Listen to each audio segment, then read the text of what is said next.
Hello guys, welcome to 5th generation hobby shop. Magre-review tayo ng unit. This is the Crossman SR357 airgun revolver. And shoutout po pala kay Sir Erickson ng Laguna. Sir Erickson, shoutout sa inyo dyan. Okay, so bali ang i-review natin ay Crossman SR357 airgun revolver po siya. Hindi po siya airsoft, no? This one is an airgun revolver or the BB gun revolver, CO2 powered. Ang bala po nito ay 4.5 mm steel BBs. Okay, so hindi po siya plastic BBs. Okay, this is the unit. SR357. Yan. So, silyado pa po. Ito yung specs niya. Yan.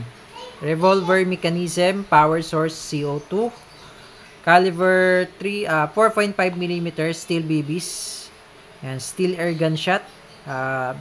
Capacity niya is 6 shots. Weight is 2 pounds. Then, yung length is 11.5 inches. Yan po yung overall length. Then, yung barrel niya is naka-smooth bore na po. Then, yung kanyang barrel ay 6 inches yung haba. And front sight is fixed blade. Then, yung rear sight is adjustable.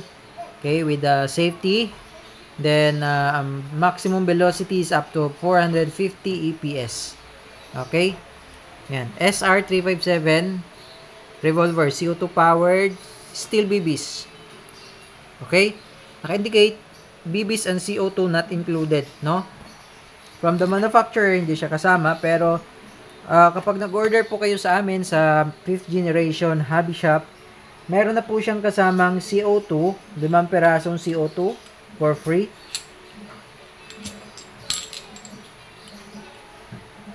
Yan. 5 piraso po, may kasama na po. And may kasama na rin po siyang 4.5 mm steel BBs. Okay, this one is 500 shots. 500 shots steel BBs. Mas maliit po siya sa bala ng airsoft. Pero, bakal.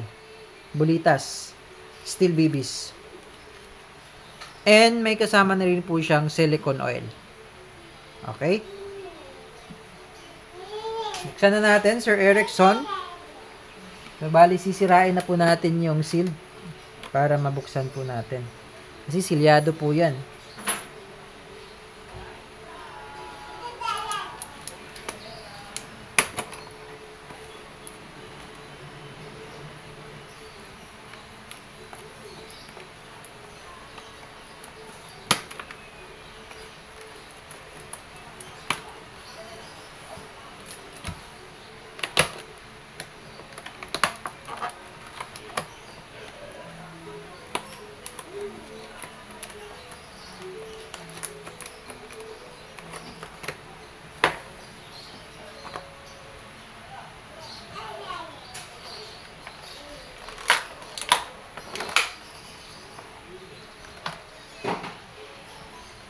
So, ayan na po, sir, yung inyong unit.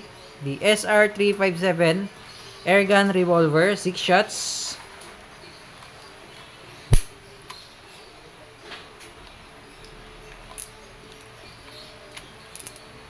Ito po yung kanyang shell. Dito po natin ilalagay yung bala o yung steel BBs.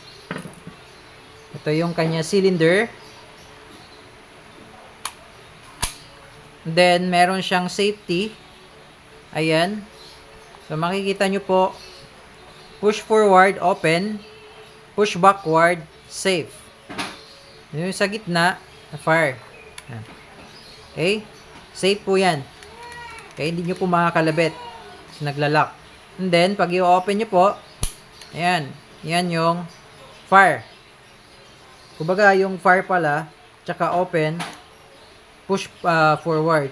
Okay? Then kung gusto niyo pong i-release or ilabas yung kanya cylinder, push mo lang ito, then itulak mo, no? Itulak mo lang tong bula. Yung pinaka-cylinder niya. Yan. Okay? So, ayan yung markings, SR357. Then, yan yung logo ng Crossman. Ito po yung CO2.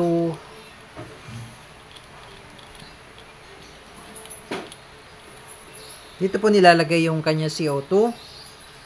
Then, ito yung kanyang lock. This one is single and double action. Single action. And then, double action pag direkta kalabit sa trigger. Okay? So, bali, ang haba po ng kanyang barrel from mula rito hanggang sa dulo, yan po ay 6 inches. Mula rito hanggang dito. Try nating sukatin.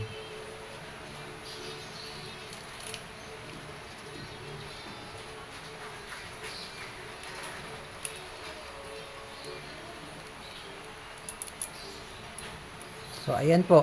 6 inches po siya. O, ayan. Yung haba ng kanyang barrel. Meron din pong 2.5 inches barrel nito pero kulay black. Hindi po siya silver.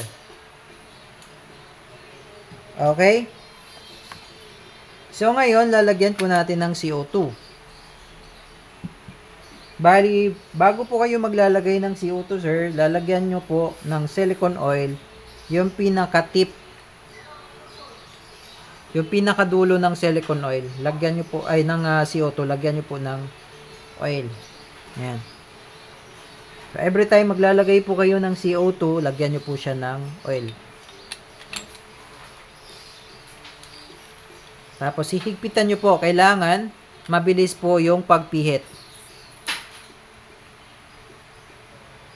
Ayan. Then, saktong higpit lang po. Huwag nyo po siyang totodong sobrang higpit po. Saktong higpit lang. Balik natin yung cover. Try lang natin kung nabutas na yung CO2. Yan. So, okay na.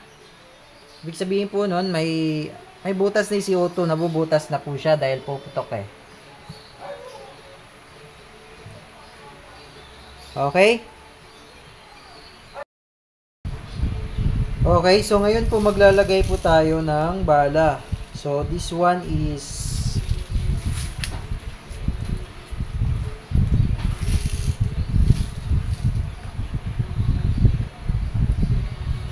copper coated by Crossman also, no? Copper head, 4.5 mm steel BBs. Yan, so bali 6 shots lang naman yan, no? So dito po nilalagay yung bala. Check. So, hindi po yan mahulog kasi talagang fit na fit, rubber kasi yan. Fit na fit po siya dyan.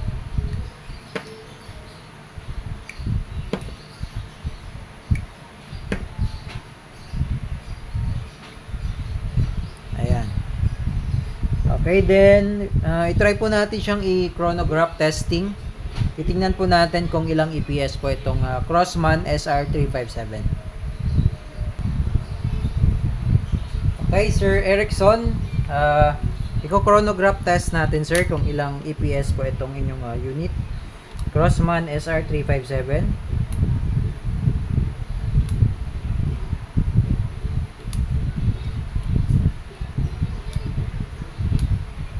So, bali ang bigat ng ating bala, this one is 5.1 grains or sa grams, this is 0.33 grams.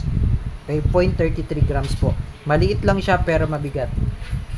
Okay, so ngayon, i-chronograph test natin.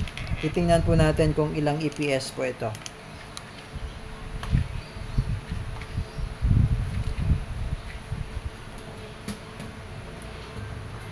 Okay?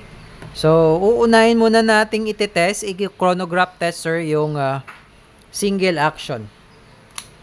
Okay? Firing.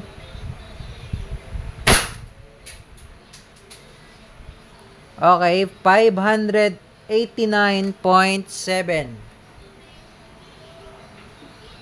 589.7 or 5.33 joules.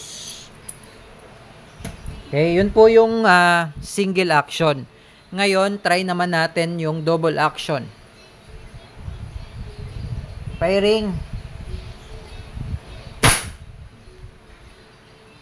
594.6. 594.6. Okay? One more sa double action. Double action again. Firing. 589.0. And last one, single action naman. Firing. Wow. 500. 500. Bumaba pala. 500.2. Okay? And then, ngayon, proceed po tayo sa shooting test. Okay, shooting test po, Sir Erickson. Again, this is the Crossman SR357 airgun revolver, single and double action. Okay, let's try the single action.